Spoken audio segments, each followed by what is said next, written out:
So guys, आज की इस वीडियो एंड ब्लॉग में मैं आप लोगों को बताने वाला हूं, अगर आप लोगों ने भी अपने घर के अंदर मैरीगोल्ड के पौधों को कुछ इस तरीके से लगा रखा है या फिर गमलों के अंदर मैरीगोल्ड के पौधों को बो रखा है और बोने के बाद वो जो पौधे हैं फ्रूटिंग नहीं कर रहे हैं, यानी कि उनमें अच्छी तरीके से फूल नहीं आ रहे हैं और फूल कम कम आ रहे हैं, कुछ इस तरीके से ये आप लोग चेक कर ही सकते हो।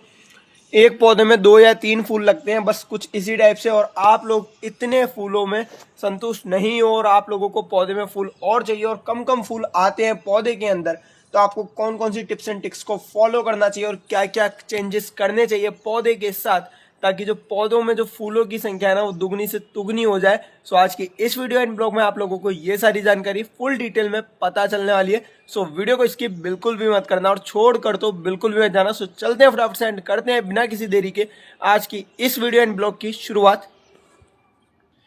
सो गाइस, सबसे पहले मैं आप लोगों को ये बता दूं, ये जो मैरीगोल्ड का पौधा है ना ऊपर की तरफ बढ़ता है और इसकी जो जड़ें होती है ना वो फैलने वाली होती है। नीचे है ना, मतलब मिट्टी में जो इसकी जड़ें होती है ना कुछ इस तरीके से फैलती हैं, सीधी मिट्टी के अंदर ग्रो नहीं करती हैं। यानी कि पौधे 2 टाइप के होते हैं। एक तो ऐसा पौधा जिसकी जो जड़ होती है गहराई में ग्रो करती है, जिसके लिए ये गमलों का जो साइज होता है ना वो कम होता है, गमलों के साइज के ऊपर वो पौधे ग्रो करते हैं। लेकिन जिनकी फैलाव वाली होती है ना जड़ें, उनमें गमलों के अंदर भी पौधे जो है बहुत ज्यादा अच्छी तरीके से ग्रो करने लग जाते हैं। और गाइस, दूसरी बात ये कि आप लोग इन पौधों से फूल बड़े होने पर जितने ज्यादा फूलों को आप लोग हार्वेस्ट करोगे ना उतने ही ज्यादा फूल बनते चले जाएंगे इन पौधों में। ये आप लोग चेक कर सकते हो, जैसे कि हमारे इस मैरीगोल्ड के पौधे में एक ये फूल आ रहा है, यहाँ पर भी आ रहा है, तो हमने पहले भी इससे हार्वेस्ट किया और हार्वेस्ट करने के बाद नीचे से भी अब नई नई ब्रांचेस और कलियां निकलने लग चुकी हैं। ये आप लोग चेक कर ही सकते हो, ये चेक करो, एक कलियां ये रही और यहाँ पर भी आ रही है नई नई कलियां और ब्रांचेस, ये आप लोग चेक कर ही सकते हो। ये चेक करो, 2 फूल ये रहे। सो इनको हम लोग जैसे हार्वेस्ट करेंगे वैसे ही इनमें से भी और कलियां आ जाएंगी। वैसे तो आ भी रही है, ये आप लोग चेक कर सकते हो, एक कली, क्योंकि हमने पहले भी एक बार इन फूलों को हार्वेस्ट किया था और हार्वेस्ट करने की वजह से इनमें नई नई कलियां और नए नए फूलों की जो संख्या होती है वो वैसे ही बढ़ने लगती है। सो गाइस, आप लोगों को इन सारी चीज़ों को मेंटेन करने के लिए किन सारी चीज़ों को करना चाहिए पौधों के साथ, ताकि पौधों की ग्रोथ में ज़्यादा चेंजेस नहीं आए और मतलब आप लोग जब भी पौधों को हार्वेस्ट करो फूलों को, तो फूल जो है वापिस से दुगने से तुगने आए। क्या क्या चीज़ें आपको इस तरीके से मेंटेन करके रखनी है पौधों के साथ, वो मैं आप लोगों को बता देता हूं। सो सबसे पहले आप लोगों को, अगर आप लोग पौधे की पिंचिंग नहीं करते हो तो पौधे की पिंचिंग करना चालू कर दो। यानी कि पौधे में सिर्फ और सिर्फ 1 से 2 ब्रांचेस है, ये आप लोग चेक कर सकते हो कुछ इस तरीके से।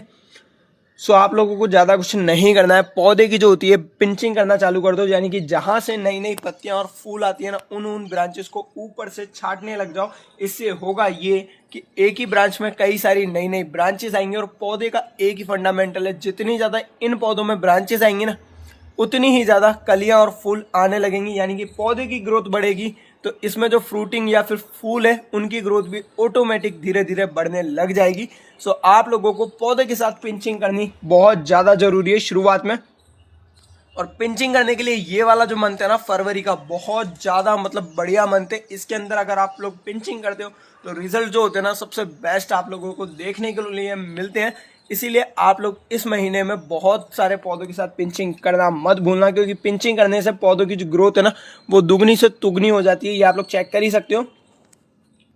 सो गाइस, दूसरी चीज मैं आप लोगों को ये बता दूं, पौधों की इन ग्रोथ को बढ़ाने के लिए आप लोगों को पौधों की जड़ों के आसपास मिट्टी की जो होती है ना बुनाई करना बहुत ज़्यादा ज़रूरी है। क्योंकि कई बार मिट्टी हार्ड होने की वजह से जो पौधे की जड़ें होती है ना वो बिल्कुल नीचे तक नहीं जा पाती है। लेकिन हाँ, अगर आप लोग बुनाई करते हो ना तो पौधे की जो जड़ें होती हैं ज़्यादा गहराई में जाती हैं और जितनी ज़्यादा गहराई में जाएंगी ना पौधे की जड़ें उतने ही बेस्ट रिजल्ट आएंगे। ये आप लोग चेक कर सकते हो। यानी कि पौधे की ऊपर की ग्रोथ को बढ़ाने के लिए पौधे की नीचे की जो जड़ें होती है ना उनकी ग्रोथ को बढ़ाना बहुत ज़्यादा ज़रूरी है। जैसे ही उनकी ग्रोथ बढ़ेगी ना, यानी कि जड़ों की जैसे ही ग्रोथ बढ़ेगी तो पौधे की ऊपर से ग्रोथ ऑटोमेटिक बढ़ने लगती है। जब भी हम लोग नीचे अगर कुछ भी वर्क करते हैं पौधे के तो उसका जो रिजल्ट होता है ना वो हमेशा ऊपर ही देखने को मिलता है। जैसे कि हमारे इस वाले पौधे में आप लोगों को देखने को मिला ही था, इतना बड़ा फूल आ रहा था, एक ही फूल। अगर वो वीडियो अभी तक आप लोगों ने नहीं देखा है तो फटाफट से जाके देख लो, क्योंकि मैंने उस वीडियो में मैरीगोल्ड के फूलों को हार्वेस्ट करने की सारी टिप्स एंड ट्रिक्स आप लोगों को बताई थी और इतना बड़ा जो फूल था ना वो भी मैंने उसी वीडियो में बताया। सो जाके आप लोग फुल वॉच उसे कर सकते हो, जाओ फटाफट से एंड फुल वॉच करो। सो गाइस, बुनाई की बात तो हमने कर ली और पिंचिंग की बात भी कर ली। हम लोग जितने ज़्यादा फूलों को हार्वेस्ट करेंगे ये सब भी ठीक है, लेकिन हाँ, अब बात आती है हमारे इन पौधों में। जब भी हम लोग खाद की कमी आती है, यानी कि मिट्टी में पोषक तत्वों की कमी आती है, तब हमें क्या करना चाहिए पौधों के साथ, ताकि पौधों की जो ग्रोथ है वो बढ़ने लगे। और खाद हमें कौन सा यूज़ करना चाहिए? वैसे तो मैंने आप लोगों को हर बार बता रखा है कि 2 ही खाद है जो कि बहुत ज़्यादा नेचुरल है। पौधों को भी कोई साइड इफेक्ट नहीं है इन दोनों खादों से, और हमें भी कोई साइड इफेक्ट नहीं होगा। कई बार जब हम लोग यूरिया वगैरह का यूज़ करते हैं ना, तो हमारे हाथों में भी दाद वगैरह या फिर जलन होती है। सो इन खाद को यूज़ करने से कुछ भी नहीं होता है। दोनों ही नेचुरल खाद है। मैं आप लोगों को बता देता हूँ कि वो दोनों खाद कौन से हैं वापिस से। सो गाइस, सबसे पहले तो बहुत टाइम पुराना, बहुत टाइम से चला हुआ आ रहा गोबर का जो खाद होता है, एक तो वो है जो कि बहुत ज़्यादा नेचुरल है। आप लोग उस खाद का भी यूज़ कर सकते हो। लेकिन हाँ, दूसरा खाद है चाय पत्ती से बना हुआ खाद। जितनी भी हम लोग चाय बनाते हैं ना, उसके चाय बनने के बाद जो चाय पत्ती वेस्टेज बच जाती है ना, उससे भी हम लोग बहुत बढ़िया वाला खाद क्रिएट कर सकते हैं, यानी कि बना सकते हैं पौधों के लिए। और ये पौधों के लिए भी बहुत ज़्यादा हेल्पफुल है। और चाय पत्ती जो होती है ना, मिट्टी में ईजिली मिल जाती है। और चाय पत्ती मिट्टी में मिलने के बाद मिट्टी को जो होती है ना, दानेदार बनाती है, ताकि मिट्टी दानेदार अगर होगी ना, तो पौधों की ग्रोथ को और ज़्यादा बढ़ाएगी, यानी कि मिट्टी को बहुत ज़्यादा उपजाऊ बनाती है चाय पत्ती की खाद। तो आप लोग उसका भी बहुत बढ़िया तरीके से इन पौधों में यूज़ कर सकते हो।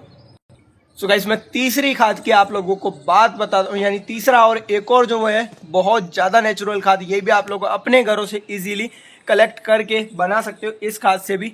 सो मैं बता देता हूँ आप लोगों को। सो तीसरा खाद है किचन वेस्ट से निकलने वाला जितना भी खाद होता है ना, वो किचन वेस्ट के अंदर भी सब्जियां और जो फल फ्रूट होते हैं ना, उन्हीं का वेस्ट चलता है। और कुछ भी मत डाल देना। सब्जियां भी चल सकती हैं, बनी हुई सब्जियां भी चल सकती हैं, लेकिन बनी हुई सब्जियां आप लोग वो वाली मत डाल देना जिनमें तेल वगैरह आता है ना। तेल वगैरह वाली सब्जियों को यूज़ मत करना, क्योंकि बनी हुई यानी कि उबली हुई सब्जी वगैरह होती हैं, आप लोग उन्हें भी यूज़ कर सकते हो, लेकिन तेल वगैरह की चीज़ को आप लोग यूज़ नहीं कर सकते हो इस खाद में। सो गाइस, इससे भी आप लोग खाद बना सकते हो, नेचुरल खाद।